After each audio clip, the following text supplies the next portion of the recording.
la première. Totila, c'est simple. C'est au bout de la route, côte est.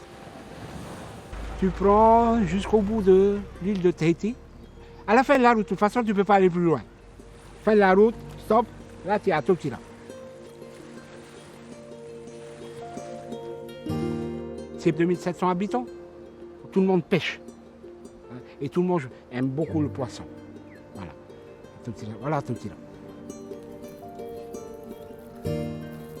J'ai grandi ici.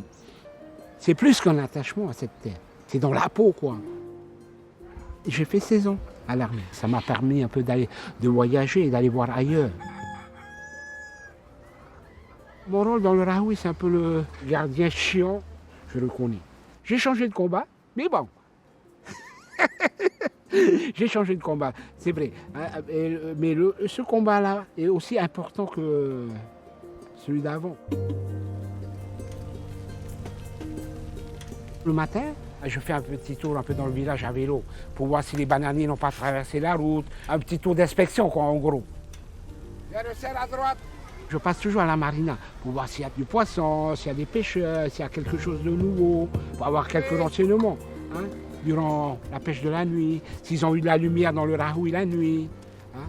En discutant avec eux, je vais avoir des renseignements. Yeah. T'as été hier soir? Non. Ouais, j'ai la soirée. Oui. La bagnole de l'autre côté, t'as pas vu? C'est quoi, État? Je pense que ça doit être des chercheurs encore. Ah. Donc je vais aller faire un tour là-bas. Moi, je suis en train de regarder les cocombes de mer, je sais pas. Ben oui, je sais pas. Comment ils vont faire un bain? Bonjour! C'est d'abord une urgence alimentaire. C'est pour ça qu'on a monté ce Rahoui, hein, qu'on a fermé une petite zone, minime. C'est une toute petite zone par rapport au reste de l'espace où ils peuvent aller pêcher. Cette mission-là, on ne m'a pas dit, Eric, tu vois, non, c'est quelque chose où tu aperçois que c'est vital. C'est pas... tout le monde sait que c'est vital, mais après, il faut faire l'effort. Il faut faire l'effort d'aller dire aux gens, hey, Yama, on peut peut-être faire ça. On peut peut-être faire ça, comme si. On n'a pas la solution toute faite. Hein, on n'a pas la solution toute faite. Mais on essaye. Il faut essayer. Tu vois qu'il n'y a plus assez de poissons. Yorana. Yorana. Tu as été pêcher un peu cette semaine? Oui, oui.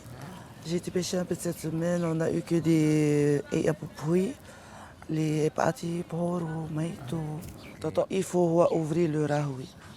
C'est une urgence pour nous parce qu'en ce moment, il n'y a pas beaucoup de poissons. Avant, on attrapait plus et aujourd'hui, on attrape moins. C'est normal, hein, vu que la population elle augmente. Hein, oui. Donc il faut les nourrir encore plus. Les pêcheurs ce matin m'ont dit on n'a pas eu trop de poissons. Donc ils étaient en train de me demander quand c'est qu'on allait ouvrir le Rahoui, quoi, pour aller chercher un peu plus de poissons.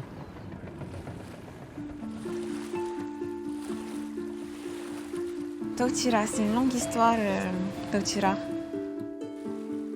En 2015, ils constataient effectivement qu'il y avait de moins en moins de poissons, que c'était de plus en plus difficile, qu'ils devaient aller de plus en plus loin pour pouvoir avoir assez de poissons avant de racheter le dimanche. Et donc, ils ont pensé mettre en place un Rahoui qui s'ouvrirait à un moment donné parce que les poissons se seraient reproduits, qu'ils auraient grossi et qu'on pourrait en profiter justement.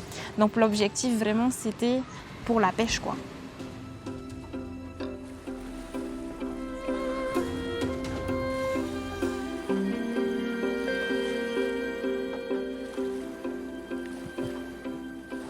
Quand je me réveille le matin, je suis contente d'aller à la pêche. Je pense qu'à ça, pêcher, pêcher, pêcher. J'ai commencé à faire ma carte pêcheur à l'âge de 16 ans. Moi, je pensais à ramener du poisson pour pouvoir nourrir la famille, c'est tout.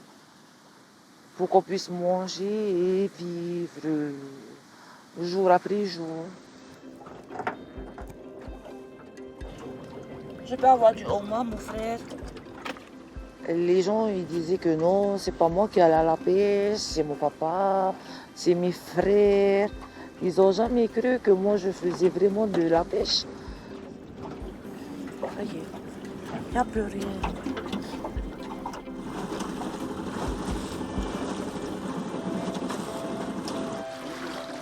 Papa, t'as vu?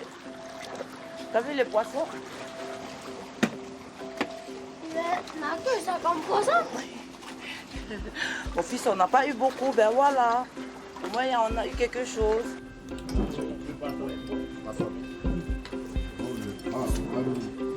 Aujourd'hui, c'est difficile à avoir du poisson.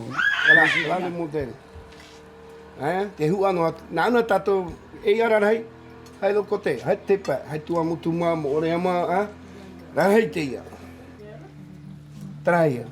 Lore to ne ora me ha fifiro. Tano to mamu noi. Me ha fifi, tenen he para. No te me a trahui, te har no hiar peiro to.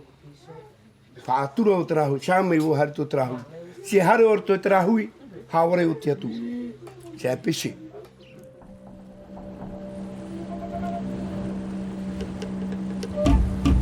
Moi, je serais heureuse qu'on ouvre le rahoui. Surtout d'aller pêcher à l'intérieur. Parce que les poissons, ils sont là. Il y a beaucoup d'espèces qui ont beaucoup grandi, qui ont pris de bonne taille. Moi, j'aimerais bien voir qu'on ouvre.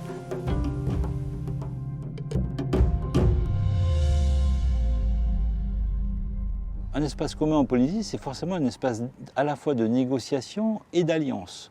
Ils auront à modifier des habitudes, ils auront à s'engager. Donc ça demande beaucoup d'échanges. Faire en sorte que les acteurs se mettent d'accord sur les objectifs, puis le système pour répondre à ces objectifs-là, c'est compliqué. Mais ça ne s'arrête pas là au final, justement. Et c'est ça aussi la beauté dans le rahoui, c'est que les discussions, elles continuent.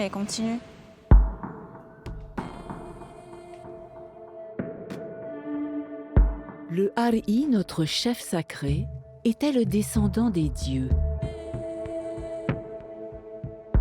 Il maintenait l'harmonie entre les forces visibles et invisibles.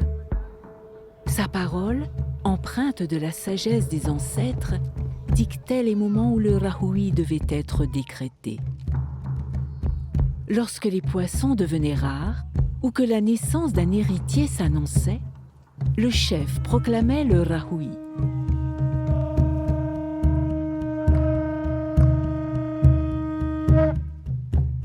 Hey, Banabaya oi.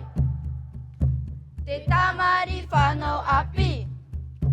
Tō tātou waratai. Ta te whenua I pupu mai. A rawi te tai. Ia rara te ora. Te whenua. Quiconque transgressait le rahoui défiait l'ordre du monde. La sanction était implacable, la mort. Rappel brutal que le rahoui était une loi inviolable, clé de la survie collective. Un rahoui, en général, quand on le met en place, c'est qu'il y a un problème.